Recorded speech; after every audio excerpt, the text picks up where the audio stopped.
नमस्कार, कैसे हैं? मेरे ख्याल से अच्छे होंगे। उत्तर प्रदेश का अध्ययन कर रहे हैं, उत्तर प्रदेश में रह रहे हैं या बाहर रह रहे हैं। कल तक का जो अध्ययन था कि कन्नौज पर महमूद गजनवी के आक्रमण के समय वहां पर शासक कौन था, उसके आगे का अध्ययन शुरू करते हैं। मैं हूं ओम पांडे, आपका गाइड, आपका दोस्त। तो अगला प्रश्न हम शुरू करते हैं। अगर चैनल पे नए हैं तो चैनल को सब्सक्राइब कर सकते हैं। अच्छा लगे तो आप बेल आइकॉन भी प्रेस करिए, और अच्छा लगे तो आप कमेंट करके बताइए कि कैसा लग रहा है आपको। चलिए शुरू करते हैं और लेते हैं आज का पहला प्रश्न। मध्यकाल में उत्तर प्रदेश के किस जनपद को शिक्षा का केंद्र होने के कारण सिराज ए हिंद कहा जाता था? अब आपको ये सवाल वैसे तो पता है कि सिराज ये हिंद किसे कहा जाता था। सहारनपुर, जौनपुर, शाहजहांपुर, लखनऊ, तो ज्यादातर लोग बता देंगे जौनपुर। लेकिन जब इस सवाल को कथन कारण में पूछा जाएगा कि जौनपुर को सिराज ए हिंद कहा जाता था, और कारण में देगा कि ये शिक्षा का बहुत बड़ा केंद्र था जहां पर अरबी और फारसी शिक्षा दी जाती थी, तो कई लोग सोचेंगे कि नहीं, पता नहीं था कि नहीं था। तो कथन कारण में ऐसा ये पूछा जा सकता है। सरकी शासकों के संरक्षण में यहां पर अरबी और फारसी की शिक्षा दी जाती थी, और इसकी स्थापना फिरोज शाह तुगलक ने की थी अपने भाई जो मोहम्मद बिन तुगलक था, मोहम्मद बिन तुगलक जिसका उपनाम था जौना खां, उसकी याद में। अपनी शैक्षणिक और सांस्कृतिक महानता के कारण ही इसको कहा जाता था, तो कथन कारण में ये कारण हो जाएगा। और शेर शाह सूरी ने भी जौनपुर के मदरसे में अपनी प्रारंभिक शिक्षा प्राप्त की थी, ये अलग से एक फैक्ट है आपके लिए। अटाला मस्जिद और जामा मस्जिद यहाँ की स्थापत्य कला के बेजोड़ नमूने हैं, ये भी आपको जानना है। आगे बढ़ते हैं, अगले सवाल पर चलते हैं। निम्नलिखित में से किस वर्ष प्रयागराज उत्तर प्रदेश के किले पर अंग्रेजों का अधिकार स्थापित हुआ? प्रयागराज का जो किला है ये अकबर ने बनवाया था। किसका बनवाया हुआ किला है? ये अकबर का बनवाया हुआ किला है। 1797 ईस्वी में अवध के नवाब सादत अली खान ने ये किला अंग्रेजों को सौंप दिया था। 1797 में किसने सौंपा था? सादत अली खान ने। और सादत जो खां थे ये नवाब ऑफ अवध थे, नवाब ऑफ अवध थे, नवाब ऑफ अवध, ये ध्यान रखिएगा। ये किला रणनीतिक दृष्टि से और सामरिक रूप से बहुत महत्वपूर्ण था। और जब यहां पर ये प्रयागराज में ब्रिटिश सैन्य छावनी बनी किले पर अधिकार करने के बाद, तो अंग्रेजों के कॉन्फिडेंस में बहुत इजाफा हुआ। 1801 में एक संधि के माध्यम से पूरा प्रयागराज क्षेत्र कंपनी के अधीन आ गया था। तो पूरा प्रयागराज 1801 में आया है। किले पे कब्जा पहले हो गया था, अधिकार पहले हो गया था। ये देखिए दो सूचियां दी हुई हैं। एक है स्थान, ये जहां पर राष्ट्रीय कांग्रेस, भारतीय राष्ट्रीय कांग्रेस के अधिवेशन हुए हैं, किस वर्ष हुए हैं ये आपको बताना है। देखिए जो मेरठ का अधिवेशन है ये 1946 का वो वाला अधिवेशन है जब भारत आजाद होने वाला था, आजादी से ठीक पहले। और कृपलानी ने, जेबी कृपलानी ने इसकी अध्यक्षता की थी। दूसरा कानपुर की बात करें, ये 1925 का वो अधिवेशन है जिसकी अध्यक्षता सरोजनी नायडू, जो कि पहली भारतीय महिला थी इसकी अध्यक्षता करने वाली। और लखनऊ का अधिवेशन वो वाला अधिवेशन है 1916 में, जहां पे जब लखनऊ समझौता हुआ था, लखनऊ पैक्ट के लिए ये जाना जाता है ना। और 1905 का अधिवेशन ये वो वाला अधिवेशन है जो गोपाल कृष्ण गोखले ने इसकी अध्यक्षता की थी। गोपाल कृष्ण गोखले ने इसकी अध्यक्षता की थी, याद रखिएगा। 1905 ये बनारस वाला अधिवेशन है। 3-4-1-2, 3-4-1-2, ये ए वाला ऑप्शन इसका बिल्कुल करेक्ट हो जाएगा। आगे बढ़ते हैं, अगले सवाल पर चलते हैं। निम्नलिखित में से किस वर्ष वर्तमान उत्तर प्रदेश का प्रायः संपूर्ण क्षेत्र बंगाल प्रेसिडेंसी से अलग करके आगरा प्रेसिडेंसी के अधीन कर दिया गया? मोस्ट इंपॉर्टेंट क्वेश्चन है। 1832, 33, 34 और 35 ये ऑप्शन है। बहुत ही बढ़िया सवाल है। एक चार्टर एक्ट आया था जिसके बारे में आप सब जानते हैं, और ये आया था 1833 में। इसमें उत्तर पश्चिमी प्रांतों के प्रशासन में बड़े बदलाव किए गए थे, और इसी वर्ष आगरा प्रेसिडेंसी का गठन किया गया और यूपी के क्षेत्रों को इसमें मिलाया गया था, है ना। बंगाल प्रेसिडेंसी से अलग करके क्या किया गया था? उत्तर प्रदेश का प्रायः संपूर्ण क्षेत्र इसको आगरा प्रेसिडेंसी में मिला लिया गया था। तो ये बात तो हो गई 1833 की। इसके पहले ये जो क्षेत्र था ये बंगाल प्रेसिडेंसी के अधीन आता था। आगरा प्रेसिडेंसी का गठन कुशल प्रशासनिक नियंत्रण के उद्देश्य से किया गया था और यहीं से उत्तर प्रदेश के वर्तमान प्रशासनिक स्वरूप की नींव पड़ी थी। तो ये मोस्ट इंपॉर्टेंट है, सारे के सारे फैक्ट, सन भी इंपॉर्टेंट है और कब क्या किया गया ये आपको ऐतिहासिक क्रम याद रखना है। निम्नलिखित में से कौन सा सही सुमेलित नहीं है, इस पे सबसे ज्यादा जोर दिया कीजिए, ध्यान दिया कीजिए। ये वर्तमान अवस्थिति और पूर्व मध्यकालीन उत्तर प्रदेश के शहर। एक यहां पर दिया है कोइल, कोल इसको बोलते हैं, तो कोल अलीगढ़, क्या ये सही है? बिल्कुल सही है। महोदय श्री, ये कन्नौज को कहते थे। हमने क्रैश कोर्स में इसको पूरा पढ़ाया है, वैसे भी क्लास में पूरा पढ़ाया है। अगर आप, है ना, जैसे हमारे यहाँ पे जो क्लासेस चल रही हैं, जैसे जीआईसी की है, पीसीएस की है, आरओ की है, एचईओ की है, बीओ की है, आप इधर आएंगे तो आप देखेंगे ये जीआईसी लेक्चरर की क्लासेज हैं, लेखपाल की क्लासेज हैं, उसमें आपको ये सब मिल जाएगा। महोत्सव नगर ये महोबा, जिजाक भुक्ति ये बुंदेलखंड को कहते थे। ये किसको कहते थे? बुंदेलखंड को कहा जाता था। और अगर वैसे शहर पूछा जाएगा, जिला पूछा जाएगा तो हमीरपुर कभी कभी पूछ लिया जाता है, बस ये ध्यान रखना है आपको, ठीक है। बाकी ये सब सही है, बस यही एक यहाँ पर सही नहीं दिया है, ये गलत है, ठीक है। आगे बढ़ते हैं। महोदय श्री तो आपने अभी किया ही है, इसमें कुछ है ही नहीं है। महोदय श्री कन्नौज जो है वो हर्षवर्धन के समय भारत की राजनीतिक परिधि के केंद्र में माना जाता था और ये उस समय राजनीतिक राजधानी बन गया था और कानिकुब्ज के नाम से भी इसको जाना जाता है, इसको महोदय श्री भी कहते हैं।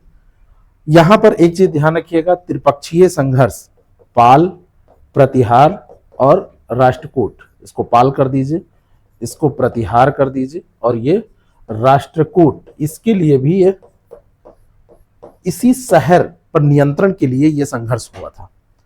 आज भी इत्र उद्योग के लिए ये पूरे विश्व में प्रसिद्ध है और गंगा नदी के किनारे ये स्थित है। अगर आपसे नदी यहां पर पूछ ली जाए तो गंगा नदी के किनारे ये स्थित है, प्राचीन ऐतिहासिक शहर है।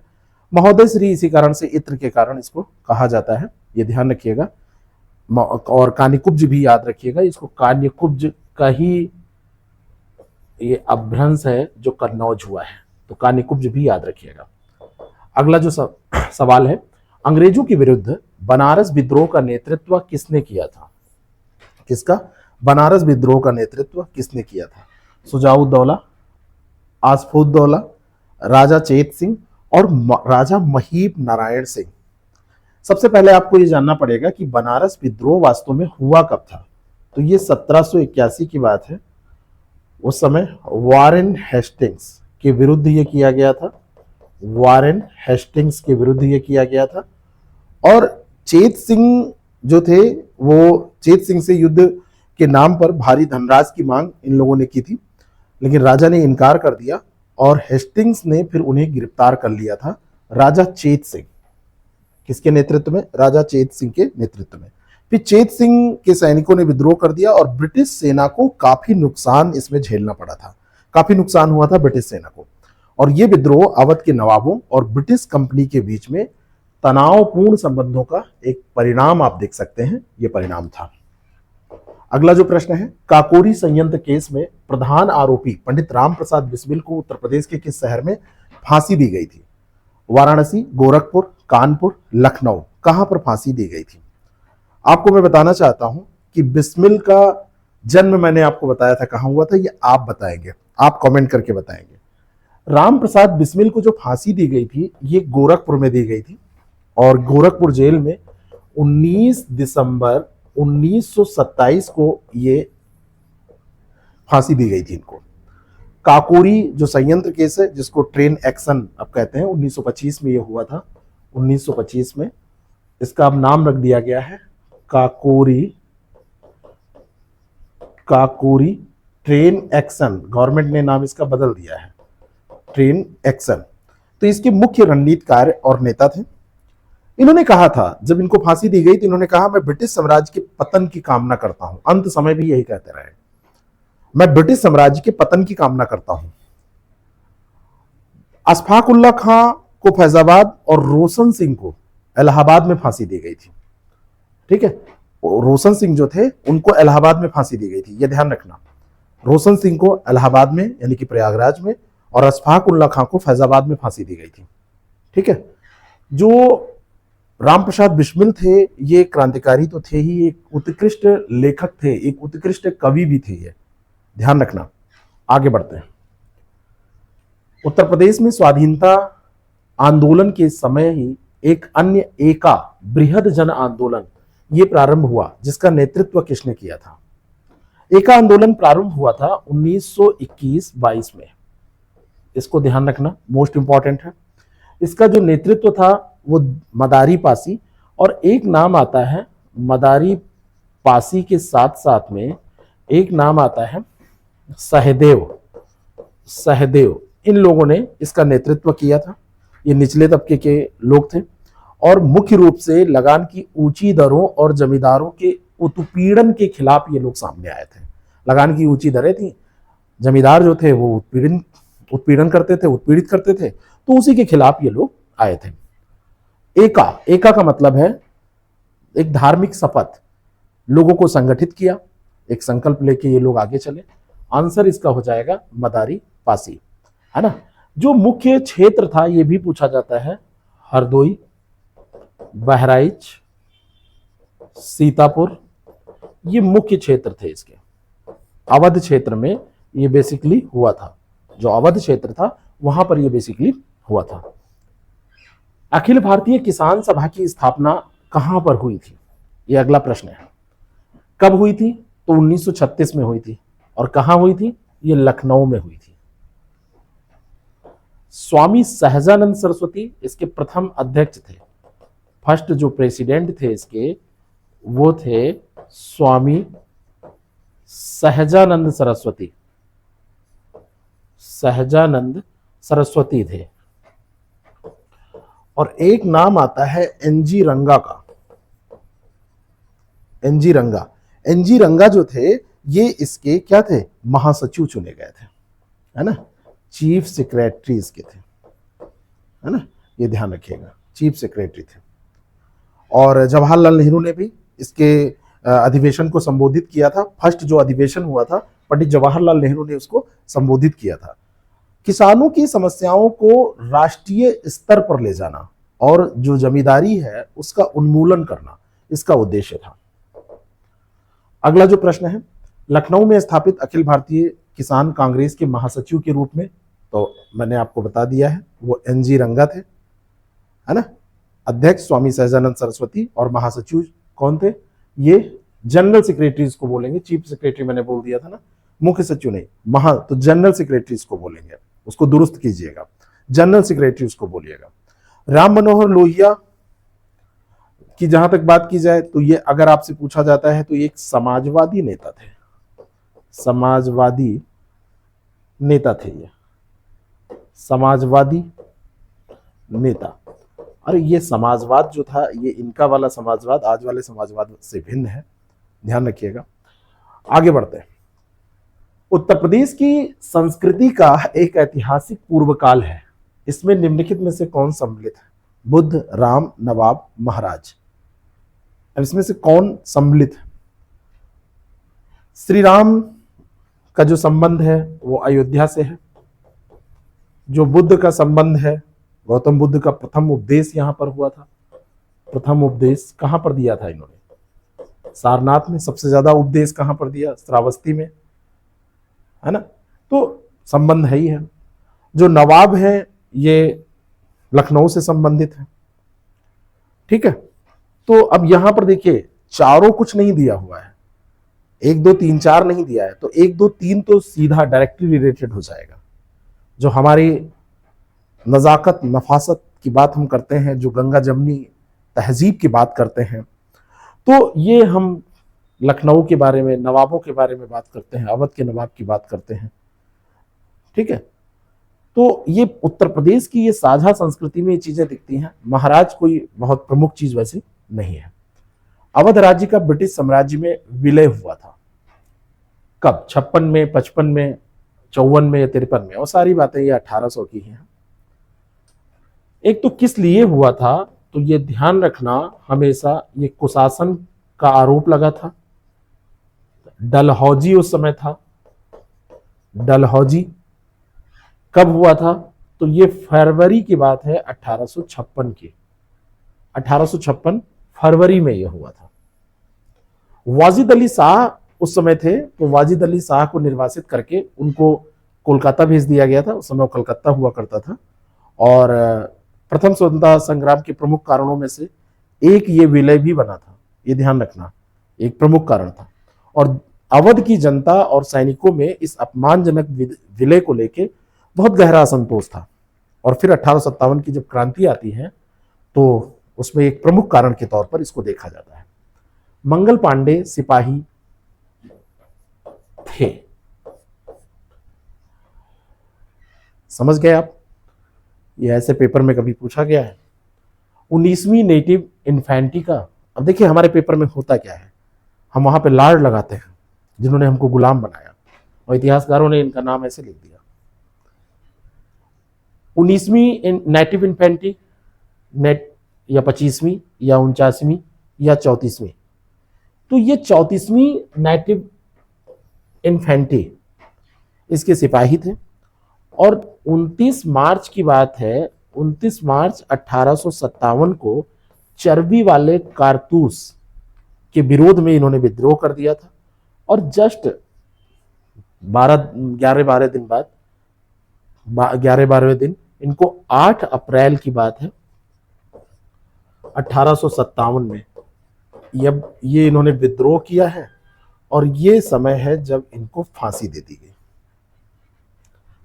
ये बलिया माना जाता है, कहीं कहीं कुछ स्रोतों में फैजाबाद भी माना जाता है। ये बलिया में इनका जन्म हुआ था, प्रमाणिक यही है कि बलिया में इनका जन्म हुआ था। और प्रथम शहीद इनको माना जाता है, 1857 की क्रांति का प्रथम शहीद इनको माना जाता है। महालवाड़ी प्रणाली लागू की गई बिहार में, उत्तर प्रदेश में, महाराष्ट्र में, मद्रास में।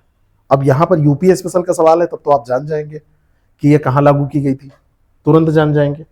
तो ये लागू की गई थी उत्तर प्रदेश में, वर्तमान यूपी और मध्य प्रांत और पंजाब में ये लागू की गई थी। जो उत्तर पश्चिमी प्रांत है वर्तमान में, जो यूपी में आता है, पहले उत्तर पश्चिमी प्रांत वो हुआ करता था, वहां पर लागू की गई थी। तो उत्तर प्रदेश, बाकी इसमें तो नहीं लागू की गई थी।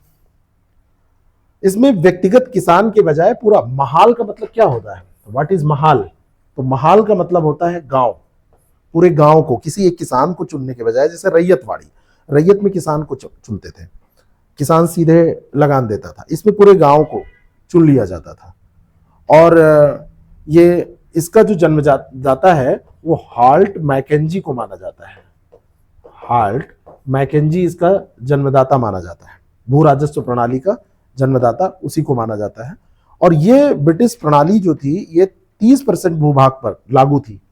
महालवाड़ी पूरे भारत में 30% भूभाग पर लागू थी। ये भी सवाल एक बार आपसे पूछा गया है, ये ध्यान रखिएगा। और इसमें गांव का मुखिया, इसको लंबरदार कहते थे, लंबरदार, ये मुखिया हुआ करता था गांव का, सरकार को लगान जमा करता था, ये मुखिया था। और यही पूरे गांव का लगान इकट्ठा करके जमा करता था। तो ये मार देते थे भाई साहब, जिसको मौका मिला उसने तो। महापरिनिर्वाण मंदिर अवस्थित है कहां पर, कुशीनगर में, सारनाथ में, बोधगया में, श्रावस्ती में। अब देखिए, जो श्रावस्ती है ये सबसे ज्यादा वर्षा का समय इन्होंने बिताया था यहाँ पे, सबसे ज्यादा उपदेश, क्योंकि यहीं रहे थे, सबसे ज्यादा उपदेश यहाँ पर दिए थे। यहाँ पर प्रथम उपदेश दिया था। बोध गया में यहाँ पर ज्ञान की प्राप्ति हुई थी। कुशीनारा जो था यहाँ पर इनको महापरिनिर्वाण हुआ था, यानी कि इनकी मृत्यु हुई थी, है ना। यहाँ पर लगभग 6.1 मीटर लंबी लेटी हुई प्रतिमा है, मीटर, ये लेटी हुई प्रतिमा, लेटी हुई यहां पर प्रतिमा है इनकी। महापरिनिर्वाण यहां पर हो गया तो लेटा हुआ उनको बनाया गया है ना। और मंदिर के पास ही एक रामभर स्तूप पड़ता है, रामभर स्तूप। तो ये भी पूछा जाता है कि ये कहां पर है, तो ये कुशीनगर में है। यहीं पर बुद्ध का अंतिम संस्कार किया गया था। ठीक है, तो ये ध्यान रखना है। महर्षि वाल्मीकि आश्रम कहां पर स्थापित है? महर्षि वाल्मीकि आश्रम कहां पर स्थापित है? श्रावस्ती में, बिठूर में, कालपी में, या उपरोक्त में से कोई नहीं? तो ये जो आश्रम है ये स्थापित है कहां पर? ये स्थापित है आपका बिठूर में। बिठूर कानपुर से लगभग 20-25 किलोमीटर, 24 किलोमीटर दूर गंगा नदी के तट पर स्थित है। महर्षि वाल्मीकि ने रामायण महाकाव्य की माना जाता है यहीं पर रचना की थी, और माता सीता के निर्वासन काल के निवास स्थान के रूप में भी इसको देखा जाता है। यहां स्थित आश्रम में लव कुश का जन्म हुआ था, ये इंपॉर्टेंट है। और 1857 की क्रांति के दौरान नाना साहब और तात्या टोपे का केंद्र ये रहा था बिठूर। समझ रहे? और एक फैक्ट मैं आपको और बताना चाहता हूं, जो मनु अपनी झांसी की रानी, उनका लालन पालन यहीं पर हुआ था। वह प्राचीन स्थल जहां 60,000 मुनियों की सभा में महत्वपूर्ण संपूर्ण महाभारत कथा का वाचन किया गया था। ऐच्छन्य है, काम्पिल है, हस्तिनापुर, नैमिषारण। सही आंसर तो नैमिषारण हो जाएगा। 88,000 ऋषियों की तपोभूमि इसको माना जाता है। सीतापुर जिले में गोमती नदी के तट पर है। ऋषियों को महाभारत और समस्त पुराण सुनाए थे सूत जी ने, और यहां का चक्र तीर्थ सबसे पवित्र कुंड माना जाता है, और यह हिंदू धर्म में तपस्या और ज्ञानार्जन का एक प्राचीन केंद्र है। अगला जो सवाल है उसको देखते हैं। प्रसिद्ध नैमिषारण तीर्थ जनपदों में से किस एक में उपस्थित है? तो ये तो आप जान ही गए, ये सीतापुर में है। 84 गुंबद, जामा मस्जिद, बौद्ध स्तूप, कादमगिरी पर्वत। देखिए कादमगिरी जो पर्वत है, ये अगर आप जानते हैं इसको मिलाइए फिर मजा देखिए। डी का वन ये कहां पर है? ये चित्रकूट में है। कादमगिरी पर्वत भगवान राम ने जहां पे वनवास किया था, तो डी का वन करिए। अब डी का वन करेंगे तो देखिए ये कट गया, ये कट गया। अब इनमें या इनमें से कोई एक होगा। जामा मस्जिद अगर आपको पता है कि जामा मस्जिद कहां है तो ठीक है, अगर आपको नहीं पता है तो अगला कोई देखिए। 84 गुंबद आपको पता है, ये जालौन में पड़ता है, ए का 4। तो अगर ये आपको पता है तो प्रश्न हो जाएगा। बौद्ध स्तूप तो आपको पता ही होगा, बौद्ध स्तूप कुशीनगर में है, तो इसी को मिला दीजिए, तो ये आपका 2 हो जाएगा। यानी कि सी का 2 अगर आप मिला देंगे तब भी हो जाएगा। तो इस तरीके से ये आंसर निकालिए। कोशिश किया कीजिए कि जो सबसे पहले आ रहा है उसको आप तुरंत क्या करें, उसको सबसे पहले मैच कर लें, फिर उसके आधार पर आगे की चीजों को देखें। तो ये रहा आज का सेशन, फिर मिलते हैं, आगे के प्रश्नों को करेंगे। आप लोगों को ये कैसा लगा जरूर बताएं, लोगों तक पहुंचाएं। नए हैं तो चैनल को सब्सक्राइब करें। Thank you so much.